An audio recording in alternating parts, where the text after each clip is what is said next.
So ಬೇರೆ ಬೇರೆ ಪ್ರಾಣಿಗಳಲ್ಲೂ ಒಂದೊಂಥರ communication, ಸಂವಹನ ಕ್ರಿಯೆ ಅಂತ ಹೇಳಿ ಕರಿತೀವಿ. ಹೇಗೆ ಮಾತಾಡ್ಕೊಳ್ತವೆ, ಹೇಗೆ ಸೂಚನೆ ಕೊಡ್ತವೆ, ಸಿಗ್ನಲ್ ಹೇಗಿರುತ್ತೆ, ಕರೆಯೋದು ಹೇಗೆ, ಈ ಆನೆಗಳೆಲ್ಲ ಯಾವ ರೀತಿಯಾಗಿರುತ್ತೆ ಅಂತ? ಆನೆಗಳಲ್ಲಿ ನಾವು 4 ಥರ ನೋಡ್ತೀವಿ. ಆನೆಗಳಲ್ಲಿ ಬಹಳ ಇಂಪಾರ್ಟೆಂಟು ಒಂದು ಟಚ್ ಮಾಡ್ತವೆ, ಟ್ಯಾಕ್ಟಿಕಲ್ ಅಂತ ಹೇಳ್ತೀವಿ, ಟ್ಯಾಕ್ಟಿಲ್ ಅಂತ ಹೇಳ್ತೀವಿ ಅಥವಾ ಟ್ಯಾಕ್ಟಿಕಲ್ ಅಂತ ಹೇಳ್ತೀವಿ. ಟಚ್ ಮಾಡ್ತವೆ. ಟಚ್ ಅಂದ್ರೆ ಮಾಡೋದು ಇಲ್ಲ, ಸೊಂಡ್ಲಲ್ಲಿ ಮರಿಗಳಿಗೆ ಅಮ್ಮ ಟಚ್ ಮಾಡೋದಾಗಿರ್ಬೋದು, ತಲೆ ಮುಟ್ಟೋದು, ಕಾಲು ಮುಟ್ಟೋದು, ಹೊಟ್ಟೆ ಮುಟ್ಟೋದು, ಈ ಥರ ಎಲ್ಲ ಬೆನ್ನೆಲ್ಲ ಮುಟ್ಟೋಂಥದ್ದು. ಇದು ಏನಂದರೆ ತನ್ನ ಜೊತೆಯಲ್ಲಿ ಒಳ್ಳೆ ಒಡನಾಟ ಇಟ್ಕೊಳ್ಳೋಕ್ಕೆ, ಒಳ್ಳೆ ಬಾಂಡಿಂಗ್ ಇಟ್ಕೊಳ್ಳೋಕ್ಕೆ, ಮತ್ತು ಸೋಷಲಿ ಅವು ತುಂಬ ಸ್ಟ್ರಾಂಗ್ ಆಗಬೇಕು. ಒಂದು ಒಂದು ಒಂದು ಒಳ್ಳೆ ಬಾಂಡ್ ಇಟ್ಕೊಳ್ಳೋಕ್ಕೆ ಮಾಡೋ ಅಂಥದ್ದು, ಒಂದು ಒಳ್ಳೆ ಗುಡ್ ರಿಲೇಷನ್ಶಿಪ್ ಇಟ್ಕೊಳ್ಳೋಕ್ಕೆ ಮಾಡೋ ಅಂಥ ಒಂದು ಬಿಹೇವಿಯರು. ಅದೇ ಥರ ಬೇರೆ ಬೇರೆ ಕ್ಲಾನ್ಗಳು ಒಟ್ಟೊಟ್ಟಿಗೆ ಸೇರಿದಾಗ ಏನು ಮಾಡ್ತವೆ, ಫಸ್ಟ್ ಏನು ಮಾಡ್ತವೆ, ಸೊಂಡ್ಲುಗಳಲ್ಲಿ ಒಬ್ಬನು ಚೆಕ್ ಮಾಡ್ತವೆ. ಒಂದು ಬಾಯಿಗೆ ಇನ್ನೊಂದು ಸೊಂಡ್ಲು ಹಾಕ್ಬಿಟ್ಟು ಮ್ಯೂಕಸ್ ಚೆಕ್ ಮಾಡುತ್ತೆ, ಯಾವ ಕಡೆಯಿಂದ ಬಂದಿದ್ದಾರೆ, ಯಾವ ವಂಶದ್ದು, ಇದೆಲ್ಲ ಚೆಕ್ ಮಾಡ್ತೇವೆ. ಹೌದು. ಆಮೇಲೆ ಯಾವ ಥರ ಇದ್ದಾಳೆ ಹೇಳು, ನನಗಿಂತ ಡಾಮಿನೇಟ್ ಇದ್ದಾಳ, ಅಥವಾ ಏಜ್ ಎಷ್ಟಿರ್ಬೋದು, ಇವೆಲ್ಲ ಒಂದು ಟಚಲ್ಲಿ ಆಗೋವಂಥದ್ದು. ಇನ್ನೊಂದು ಕೆಮಿಕಲ್ ಬಿಲ್ ಅಂತ ಹೇಳ್ತೀವಿ. ಕೆಮಿಕಲಲ್ಲಿ ಆಲ್ ಫ್ಯಾಕ್ಟರಿ ಬಿಹೇವಿಯರ್ಸ್ ಅಂತ ಹೇಳ್ತೀವಿ. ಇದರಲ್ಲಿ ಕೆಲವೊಂದು ಮೇಲ್ ಫೀಮೇಲ್ನ ರೆಕಗ್ನೈಸ್ ಮಾಡೋಂಥದ್ದು, ಈ ಸ್ಟ್ರೆಸ್ಸಲ್ಲಿ ಇದ್ದಾಳ, ಫೀಮೇಲ್ ಈಟಲ್ಲಿದ್ದಾಳ ಇಲ್ವಾ, ಇದನ್ನ ಚೆಕ್ ಮಾಡೋಂಥದ್ದು. ಹೇಗೆ ಅಂದರೆ ಫೀಮೇಲು ಏನು ಮಾಡುತ್ತೆ, ಕೆಲವೊಂದು ಯೂರಿನ್ ಪಾಸ್ ಮಾಡ್ಬೇಕಾದ್ರೆ ಅಥವಾ ಡಂಗಲ್ಲಿ ಏನು ಮಾಡುತ್ತೆ, ಕೆಲವೊಂದು ಕೆಮಿಕಲ್ಸ್ನ ಬಿಟ್ಟು ಹೋಗುತ್ತೆ. ಟೈಗರಲ್ಲಿ ಹೇಗೆ ಸ್ಪ್ರೇ ಮಾಡ್ತಾ ಹೋಗುತ್ತೆ ಅಂತ ಸ್ಪ್ರೇ ಮಾಡಿ ಮೆಸೇಜ್ ಕೊಡುತ್ತೆ ಅಂತ ಹೇಳ್ತೀವಿ. ಹಿಂಗೆ ಇದರಲ್ಲಿ ಇರೋದು ಈ ಸ್ಟ್ರೆಸ್ಸಲ್ಲಿ ಇರೋಂಥದ್ದು. ಈ ಸ್ಟ್ರೆಸ್ ಅಂದರೆ ನಮಗೆ ಒಂದು 3 ರಿಂದ 4 ತಿಂಗಳು 5 ತಿಂಗಳವರೆಗೂ ಫೀಮೇಲು ಈ ಸ್ಟ್ರೆಸ್ಸಲ್ಲಿ ಇರ್ತವೆ, ಹೀಟಲ್ಲಿರುತ್ತೆ. ಆ ಟೈಮಲ್ಲಿ ಮೇಲ್ಗಳು ಮಸ್ತಿಗೆ ಬರ್ತವೆ. ಪ್ರಕೃತಿಯ ಕೊಡುಗೆ, ಆಯುರ್ವೇದ ಗಿಡ ಮೂಲಿಕೆಗಳ ಶಕ್ತಿ, ಅತ್ಯಾಧುನಿಕ ತಂತ್ರಜ್ಞಾನ, ಪಾರಂಪರಿಕ ವೈದ್ಯರು ಹಾಗೂ ವಿಜ್ಞಾನಿಗಳ ಸಂಯೋಜನೆಯಿಂದ ತಯಾರಾದ ಅಮೃತ್ ನೋನಿ ಆರ್ಥೋಪ್ಲಸ್ ಮಂಡಿ ನೋವು, ಸೊಂಟ ನೋವು, ಬೆನ್ನು ನೋವಿಗೆ ಹೆಚ್ಚು ಪರಿಣಾಮಕಾರಿ ದಿವ್ಯೌಷಧವಾಗಿದೆ. ಇಂದು ಲಕ್ಷಾಂತರ ಜನರು ಆರ್ಥೋಪ್ಲಸ್ ಬಳಸಿ ನೋವು ರಹಿತ ಜೀವನವನ್ನ ನಡೆಸುತ್ತಿದ್ದಾರೆ. ಮಸ್ತಾಗಿ ಬಂದಾಗ ಮಸ್ತ್ ಇಸ್ ಎ ಫಿಸಿಕಲ್ ಫಿನಾಮಿನ್. ಅಂದರೆ ಇಟ್ಸ್ ಎ ಏನಂದರೆ ಇನ್ನೊಂದು ಗಂಡನೆಗೆ ಹೇಳೋದು, ನಾನು ಮಸ್ತಲ್ಲಿದ್ದೀನಿ, ನಾನು ತುಂಬ ಡಾಮಿನೇಟ್ ಇದ್ದೀನಿ. ಮಸ್ತಿಗೆ ಬರೋದು ಗಂಡನೇ ತಾನೆ? ಮಸ್ತಿಗೆ ಗಂಡನೇನು ಬರುತ್ತೆ.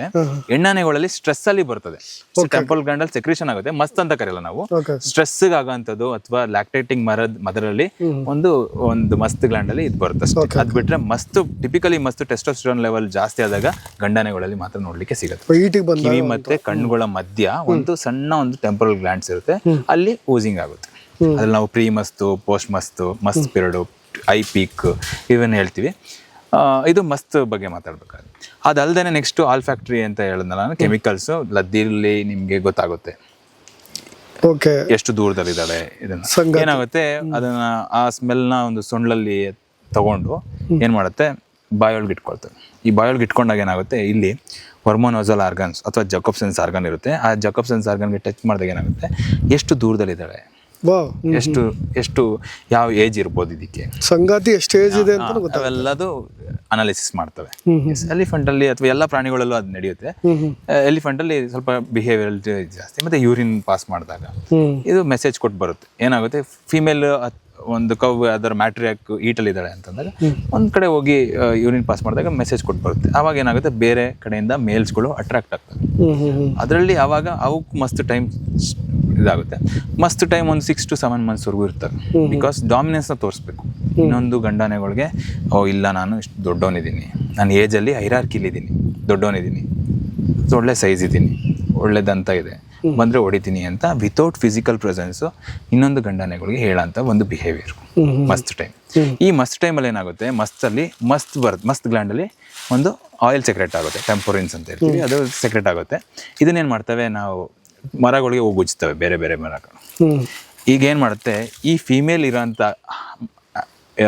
ಕ್ಲಾನಲ್ಲಿ ಅಥವಾ ಈ ಫೀಮೇಲ್ ಇರೋಂಥ ಹರ್ಡ್ಗಳಿಗೆ ಏನು ಮಾಡ್ತೀವಿ, ಇದು ಒಂದು ಹೋಮ್ ರೇಂಜ್ ಕ್ರಿಯೇಟ್ ಮಾಡ್ಕೊಳ್ಳುತ್ತೆ. ಹೋಮ್ ರೇಂಜಲ್ಲಿ 3 ಥರ ಬರ್ತದೆ ಗಂಡಾನೆಗಳು. ಒಂದು ಲೈಫ್ ಟೈಮ್ ಹೋಮ್ ರೇಂಜ್ ಅಂತ ಬರುತ್ತೆ, ಇನ್ನೊಂದು ಫೀಡಿಂಗ್ ಹೋಮ್ ರೇಂಜ್ ಅಂತ ಬರುತ್ತೆ. ಈ ಥರ ಹೋಮ್ ರೇಂಜಸ್ಗಳು ಬರುತ್ತೆ, ಡಿಫ್ರೆಂಟ್ ಹೋಮ್ ರೇಂಜಸ್ ಬರುತ್ತೆ. ಇದರಲ್ಲಿ ರಿಪ್ರೊಡಕ್ಷನ್ ಟೈಮಲ್ಲಿ ಏನಂತಾರೆ, ರಿಪ್ರೊಡಕ್ಷನ್ ಟೈಮ್ ಈ ಗಂಡಾನೆ ಹೆಣ್ಣಾನೆ ಸೇರೋದ ನಾವು ವಾರ್ಮ್ ಪೀರಿಯಡ್ ಅಂತ ಕರಿತೀವಿ. ಬ್ರೀಡಿಂಗ್ ಸೀಸನ್ನ ನಾವು ವಾರ್ಮ್ ಪೀರಿಯಡ್ ಅಂತ ಕರಿತೀವಿ. ಈ ವಾರ್ಮ್ ಪೀರಿಯಡ್ ಏನು ಮಾಡುತ್ತೆ, ಬಲಿಷ್ಠವಾದ ಗಂಡಾನೆ ಮಸ್ತಲ್ಲಿರುವಂಥದ್ದು ಅದ್ರದ್ದು ಟೆರಿಟರಿನ ಮಾರ್ಕ್ ಮಾಡ್ಕೊಬರುತ್ತೆ, ಸುತ್ತ ಹೋಮ್ ರೇಂಜ್ನ ಮಾರ್ಕ್ ಮಾಡ್ಕೊಬರುತ್ತೆ. ಇದು ಲಿಮಿಟೆಡ್ ಹೋಮ್ ರೇಂಜ್ ಇರುತ್ತೆ, ಎಲ್ಲಿ ಈ ಫೀಮೇಲ್ಸ್ ಜಾಸ್ತಿ ಇರುತ್ತೆ. ಈಗೇನು ಮಾಡುತ್ತೆ, ಇದ್ರ ಜೊತೆಗೆ ಒಂದು ಮರಗಳಿಗೆ ಉಜ್ತಾ ಬರುತ್ತೆ, ಏನದನ್ನ ಮಸ್ತ್ ಆಯಿಲ್ನ. ಇನ್ನೊಂದು ಯೂರಿನ್ ಡ್ರಿಬ್ಲಿಂಗ್ ಅಂತ ಹೇಳ್ತೀವಿ. ಯೂರಿನಲ್ಲೂ ಮೆಸೇಜ್ ಕೊಡ್ತಾ ಇರುತ್ತೆ, ಓಕೆ ಓಕೆ, ಯೂರಿನ್ ಪಾಸ್ ಇದು ಎಲ್ಲೆಲ್ಲಿ ಹೋಗುತ್ತೆ ಅಲ್ಲೆಲ್ಲ ಯೂರಿನ್ ಡ್ರಿಬಲ್ ಆಗ್ತಾ ಇರುತ್ತೆ. ಒಂದು ರೌಂಡ್ ಹೋಗಿದೆ ಅಂದರೆ ಆ ಸರ್ಕಲ್ ಫುಲ್ಲು ನಾನು ಇಲ್ಲಿದ್ದೀನಿ ಅಂತ ಇನ್ನೊಂದು ಆನೆಗಳಿಗೆ ಮೆಸೇಜ್ ಕೊಡಾಗ್ತದೆ. ಇಂಥ ಆನೆಗಳನ್ನೇ ಫೀಮೇಲ್ಸ್ಗಳು ಸೆಲೆಕ್ಟ್ ಮಾಡೋಂಥ ಜಾಸ್ತಿ. ಯಾಕಂದರೆ ಹೈರಾರ್ಕಿಲಿ ಡಾಮಿನೆನ್ಸ್ ಇರಬೇಕು, ಹೈರಾರ್ಕಿಲಿ ಫಸ್ಟ್ ಪೊಸಿಷನ್ ಇರಬೇಕು. ಇಂಥ ಆನೆಗಳು ಯಾಕಂದರೆ ಎಲ್ಡರ್ ಎಲಿಫೆಂಟ್ಸ್, ಇದಕ್ಕೆ ನಾಲೆಡ್ಜ್ ಜಾಸ್ತಿ ಇರುತ್ತೆ, ಎಲ್ಲ ಸ್ಟ್ರೆಸ್ನು ಅನುಭವಿಸಿ ಹೊರಗಡೆ ಬಂದಿರುತ್ತೆ. ಎಲ್ಲಿ ಫುಡ್ ಸೋರ್ಸು, ವಾಟರ್ ಸೋರ್ಸು ಎಲ್ಲ ಗೊತ್ತಿರೋಂಥ. ಫೀಮೇಲ್ ನಾವು ಹೆಂಗೆ ಮ್ಯಾಟ್ರಿಯಾಕ್ ಅಂತ ಹೇಳ್ತೀವಿ, ಗಂಡಾನೆಗಳಲ್ಲಿ ಏಜ್ ಆದ ಗಂಡಾನೆಗಳಿಗೆ ತುಂಬ ನಾಲೆಡ್ಜ್ ಇರ್ತದೆ. ಇಂಥ ಆನೆಗಳನ್ನ ಇವು ಅಸೆಸ್ ಮಾಡ್ತವೆ ಯಂಗ್ಸ್ಟರ್ ನ್ಯೂಸ್ ಆಯ್ಕೆ ಮಾಡ್ಕೋಬೇಕು. ಯಾವಾಗ ಈ ಥರ ಆನೆಗಳು ಆಬ್ಸೆನ್ಸ್ ಇರ್ತದೆ, ನಾನು ಆಗಲೇ ನಿಮಗೆ ದಂತ ಇರೋ ಅಂಥ ಗಂಡಾನೆಗಳನ್ನ ಯಾವಾಗ ಜಾಸ್ತಿ ಪೋಚಿಂಗ್ ಆಗ್ತಾ ಇದ್ದು, ಆವಾಗ ಯಾರು ದಂತ ಇರಲ್ಲ ಅಂಥ ಆನೆಗಳಿಗೆ ಚಾನ್ಸ್ ಸಿಗ್ತಾ ಹೋಗ್ತದೆ. ಇಲ್ಲ ಸಣ್ಣ ಯಂಗ್ಸ್ಟರ್ಸ್ಗಳು ಅಂದರೆ 15, 20 ಇಯರ್ 25 ಇಯರ್ಸ್ಗೂ ಅಂಥವ್ರಿಗೂ ಚಾನ್ಸ್ ಸಿಕ್ಬಿಡುತ್ತೆ.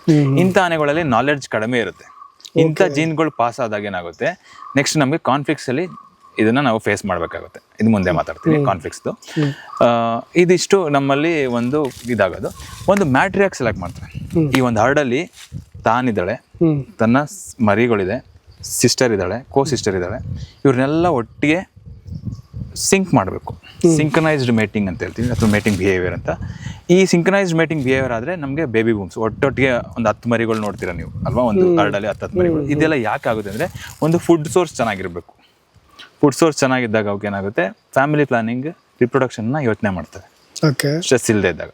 ಇನ್ನೊಂದು ಒಳ್ಳೆ ಜೀನ್, ಒಳ್ಳೆ ಬಲಿಷ್ಠವಾದಂಥ ಗಂಡಾನೆಗಳು ಇದ್ದಾನೆ, ಇವನು ಜನ್ರೇಷನ್ಸ್ ನೆಕ್ಸ್ಟು ಇರಬೇಕು ಅಂತ ಅಂದಾಗ ಆವಾಗ ಈ ಥರ ಇದು ಮಾಡ್ತಾರೆ. ಮ್ಯಾಟ್ರಿಯಾಕಲ್ಲಿ ಏನು ಡಿಸೈಡ್ ಮಾಡ್ತಾಳೆ ಅಂದರೆ, ತಾನು ಈಟಿಗೆ ಬರೋದಾಗಲಿ ಅಥವಾ ಅವಳು ತಂಗಿದಿರು ಅಥವಾ ಸಿಸ್ಟರ್ಸ್ಗಳು ಯಾರನ್ನಾದ್ನಿ ಎಲ್ಲರೂ ಒಂದು ಸೈಕಲನ್ನ ಚೆಕ್ ಮಾಡ್ತಾರೆ. ಇವಾಗ ಏನಾಗುತ್ತೆ, ಈ ಆನೆ ಈ ಮಲ್ಟಿಪಲ್ ಫೀಮೇಲ್ ಜೊತೆ ಮೇಟಿಂಗ್ ಆಗ್ತದೆ. ಇದನ್ನು ನಾವು ಪಾಲಿಗೈನಿ ಅಂತ ಹೇಳ್ತೀವಿ. One male with several females in the herd, ಇದು ಮೇಟಿಂಗ್ ಆಗುತ್ತೆ. ಓಕೆ, ತನ್ನ ರೇಂಜಲ್ಲೇ ಅವ್ರ ಗುಂಪಲ್ಲೇ. ಇದು ಆ ಪೀರಿಯಡ್ಗೆ ಮಾತ್ರ ಸೀಮಿತವಾಗಿದೆ. ನೆಕ್ಸ್ಟ್ ಟೈಮ್ ಬಂದಾಗ ಬೇರೆ ಯಾವ್ದಾದ್ರು ಇನ್ನು ಇದಕ್ಕಿಂತ ಬಲಿಷ್ಠವಾದ ಗಂಡಾನೆಗಳನ್ನ ಚೆಕ್ ಮಾಡ್ತಾರೆ. ಇದು ಯಾಕೆ ಈ ಪ್ರೋಸೆಸ್ ನಡೆಯುತ್ತೆ ಅಂದರೆ, ಯಾಕೆ ಈಗ ಮೆಸೇಜ್ ಕೊಟ್ಬಿಟ್ಟು ಒಳಗೆ ಬೇರೆ ಬೇರೆ ಗಂಡಾನೆಗಳನ್ನ ಅಟ್ರಾಕ್ಟ್ ಮಾಡ್ತವೆ ಅಂತಂದರೆ, ಇದನ್ನ ಚೆಕ್ ಮಾಡಬೇಕು, ಇದ್ರ ಡಾಮಿನೆನ್ಸ್ನ ಚೆಕ್ ಮಾಡಬೇಕು. ಬಂದಂಥ ಗಂಡಾನೆಗಳು ಬಂದ ತಕ್ಷಣ ಅದು ಡಾಮಿನೇಟ್ ಅಂತ ಹೇಳಕ್ಕಾಗಲ್ಲ. ಈ ಇನ್ನೊಂದು ಆನೆಗಳ ಜೊತೆ ಅಸೆಸ್ ಮಾಡಬೇಕು, ಇದನ್ನು ಇನ್ನೊಂದು ಆನೆಗಳ ಜೊತೆ ಚೆಕ್ ಮಾಡಬೇಕು, ಕಂಪ್ಯಾರಿಸನ್ ಮಾಡಬೇಕು. ಈ ಕಂಪ್ಯಾರಿಸನ್ನ ಮಾಡ್ತವೆ. ಈ ಟೈಮಲ್ಲಿ ಏನಾಗುತ್ತೆ, ಆನೆಗಳ ಕಾದಾಟಗಳಾಗ್ತವೆ, ಫೈಟ್ ಆಗುತ್ತೆ. ಆನೆಗಳಲ್ಲಿ ಸುಮ್ಮನೆ ಹಂಗೆ ಫೈಟ್ ಆಗಲ್ಲ. ಫಸ್ಟ್ ಇವು ಅಷ್ಟೇ, ಇದು ಏನು ಮಾಡುತ್ತೆ, ಮಸ್ತು ಇದೂ ರೆಡಿ ಮಾಡ್ಕೊಳ್ಳುತ್ತೆ. ಇನ್ನೊಂದು ಆನೆ, ಇದ್ರ ಅಪೋಸಿಟ್ ಆನೆ, ಇದು ಡಾಮಿನೆನ್ಸ್ ತೋರಿಸ್ಬೇಕು, ಇದು ನಾನು ಇಷ್ಟು ತಪ್ಪ ಇದ್ದೀನಿ ಅಂತ ತೋರಿಸ್ಬೇಕು, ನಾನು ಎಷ್ಟು ಸ್ಟ್ರಾಂಗ್ ಇದ್ದೀನಿ ಅಂತ ತೋರಿಸ್ಬೇಕು.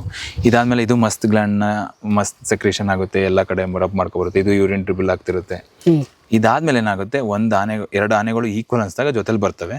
ಜೊತೆಲಿ ಬಂದು ಫೈಟ್ ಆಗಲ್ಲ, ಜೊತೆಲಿ ಬಂದು ಏನು ಮಾಡ್ತೇವೆ, ಪ್ಯಾರಲಲ್ ವಾಕ್ ಅಂತ ಹೇಳ್ತೀವಿ ಅಥವಾ ಅಸೆಸ್ಮೆಂಟ್ ವಾಕ್ ಅಂತ ಹೇಳ್ತೀವಿ.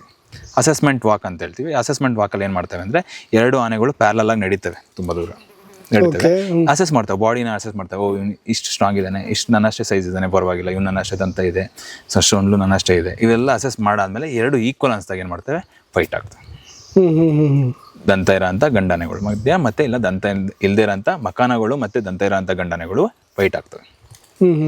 ಇದಾದ್ಮೇಲೆ ಫೈಟಿಂಗಲ್ಲಿ ಯಾರು ಗೆಲ್ತಾರೆ ಅವರು ಆ ಜಾಗದಲ್ಲಿ ಉಳಿತಾರೆ.